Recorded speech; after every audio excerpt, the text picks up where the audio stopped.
त्याच्यामुळे ना फरक पडतो, अशी लाईट दिसायला लागली. एकदाच लावलं मी, आता कंटिन्यू लावेल आणि तुम्हाला त्याचा रिझल्ट दाखवेल की किती फरक पडलेला आहे ते. आणि याच ठिकाणी होतात हे बघा, इकडे पण असे गेलेले आहेत, थोडेफार असे पांढरे चट्टे दिसतात, म्हणजे ते डाग असे कमी झालेले आहेत. हॅलो, नमस्कार, कसे आहात सर्व? मस्त मजेत आहात ना? तर मी मालते तुम्हा सर्वांचं खूप खूप स्वागत करते आपल्या आणखी एका नवीन व्हिडिओमध्ये. दुपारची वेळ झाली, घरातले सगळे कामं आवरून घेतले, भांडे होते ते लावायचे होते तर लावते मी, आणि आताच मोबाईल हातात घेतला. आज जरा ऊन आहे त्याच्यामुळे थोडं बरं वाटतंय, आणि ऊन असल्यामुळे मग थोडं गरमही वाटतं. थंडी आता पूर्ण गेली. तर चला, आता देऊ येईलच थोड्या वेळाने. आता जेवण केलं मी, आणि दादा पण गेला होता पेपरला, तो पण येऊन गेला. आता त्याची प्रॅक्टिकल उद्याच्या दिवस आहे आणि थेरी चालू होईल, आणि परत मग दीदीची आणि देऊची सुद्धा चालू होईल. असो, आता काय काय काम करते ते मी तुमच्यासोबत शेअर करते. आज ना मला चेहऱ्यासाठी मी काय लावते हे बघा. मला जे थोडेसे दिसत असतील तुम्हाला, वांगचे डाग आहेत इथे दोन्ही साईडला. तर मी ना घरीच रेमेडी बनवत असते आणि लावत असते. चेहऱ्याला मी काहीही लावत नाही, क्रीम वगैरे. आधी लावायची हिमालयाची क्रीम लावायची, तेव्हा खूप असे मला तीच सूट व्हायची ना, त्याच्यामुळे मी तीच क्रीम लावायची, बाकी दुसरं काही लावायची नाही. आणि व्हाईट टोन पावडर, तर आता सध्या तर पावडरच लावते मी, क्रीम वगैरे काही लावत नाही.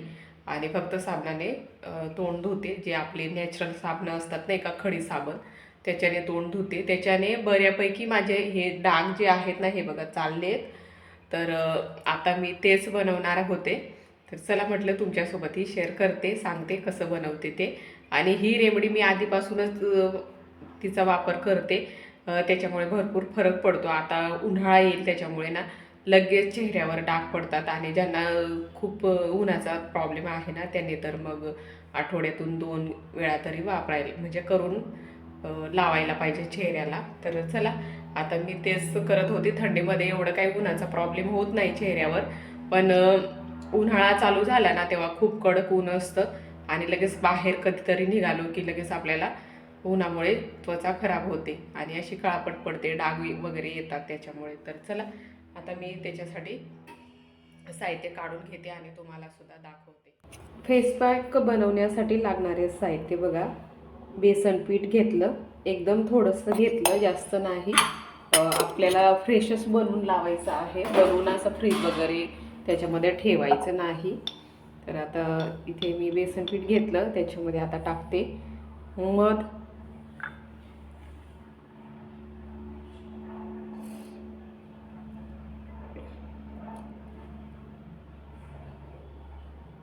एवढं मध बस झालं.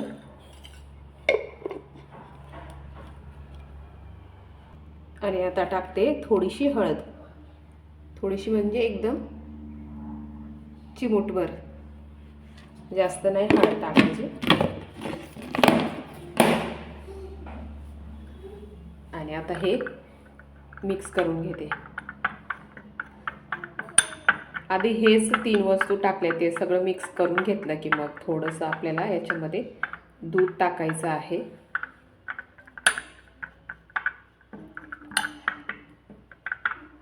मस्त अशी गुठळी तयार झाली. आता दूध टाकून घेते त्याच्यात. थोडंसं दूध घातलं मी याच्यामध्ये. आता दूध घातलं, मिक्स करून घेते सगळं.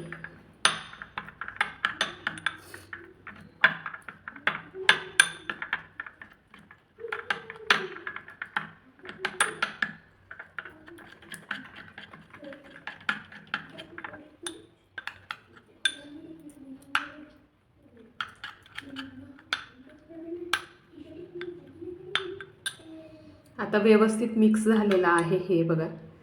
आता चेहऱ्याला लावून घेते. इकडे बेसिंगमध्येच येऊन गेली मी, आता चेहऱ्याला लावून घेते हे पॅक बनवलं ते. खूप छान आहे. याचा तर साईड इफेक्ट काही होत नाही, पण चेहऱ्याला ग्लो येतो ना, खूप छान येतो.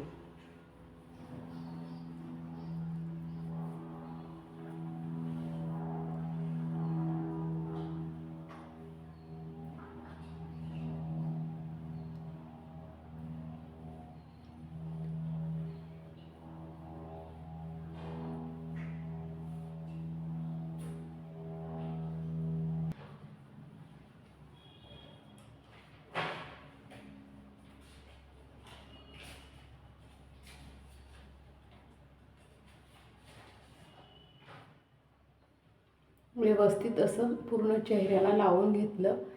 आणि आता डोळ्यांना नाही लावायचं, कारण त्याच्यामध्ये मधाचा रस टाकलेला आहे ना, त्याच्यामुळे आयब्रोचे केस निघू शकतात.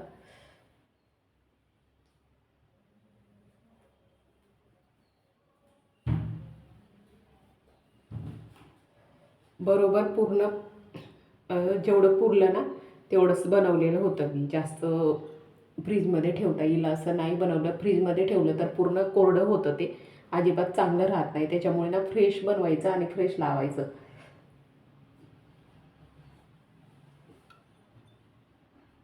उन्हामुळे मला आहे ना वांगचे डाग होतात जास्त करून, त्याच्यामुळे मी असं लावून घेते आठवड्यातून एकदा तरी.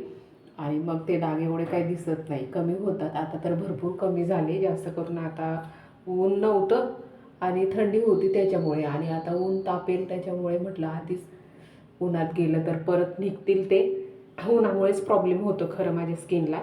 त्याच्यामुळे मग मी हे असं करत राहते. किंवा ॲलोवेरा लावते, कोरफड असतं त्याचं जेल, नाहीतर मग हे. पण होम रेमेडी सगळ्यात बेस्ट असते, आपल्याला सगळ्यांनाच माहिती आहे. त्याच्यामुळे ना कुठलेही केमिकलचं प्रोडक्ट न वापरता ह्या होम रेमेडी केल्या ना तर खूपच चांगलं राहतं. पूर्ण आता लावून घेते.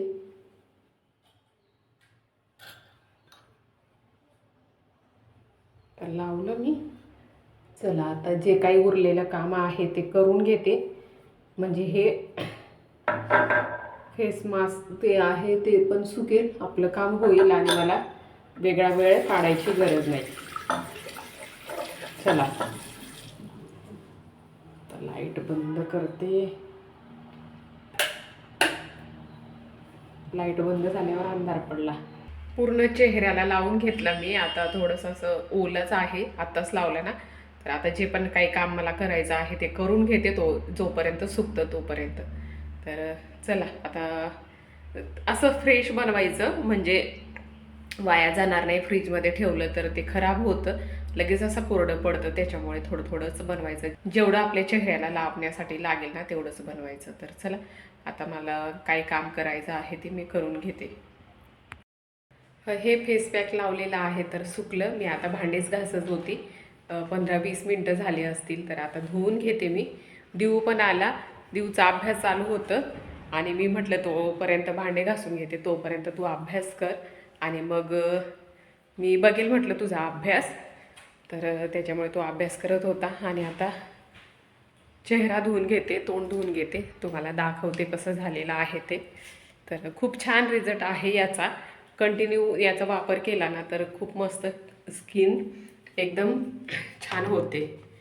तर चला आता लाईट लावावे लागतील आणि आता धुवून घेते. केस खूप अशी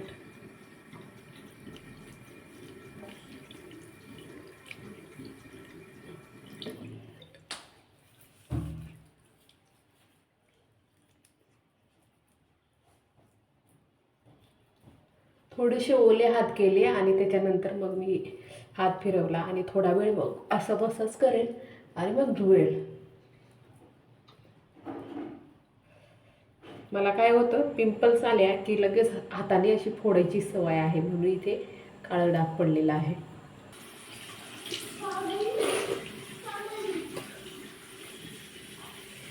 पूर्ण चेहरा धुवून घेतला. तुम्ही बघू शकता किती मस्त असं चेहरा झालेला आहे. दुसरं काही लावायची गरज नाही.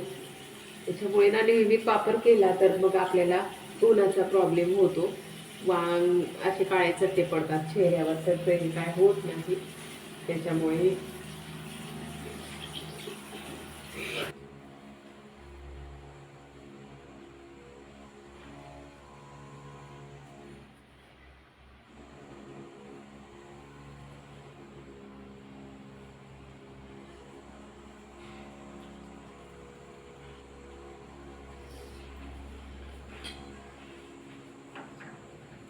दीदीला पण कधी कधी बनवून देते मी. तिला पण थोड्याफार अशा महिन्यातून प्रॉब्लेम यायच्या वेळेस पिंपल्स वगैरे येतात 1-2, तर तिलाही करून देते. आणि ती पण स्वतः काही ना काही करत राहते.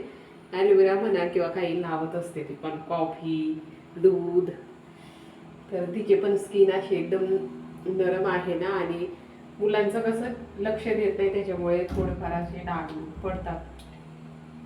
बघा आताच तोंड धुतलं तर मस्त असा फरक जाणवतो मला. इथपर्यंत असे पूर्ण डाग होते माझे, तर आता गेलेले आहेत. आता थोडे बाकी आहेत. आता मी बरेच दिवस म्हणजे जशी थंडी चालू झाली होती ना तेव्हापासून हे काय करत नव्हते. आता फेब्रुवारी महिना सुरू झाला आणि आता ऊन पण कडक तापायला लागेल, म्हणून हे माझे डाग आहेत ना ते खूप जास्त दिसतात.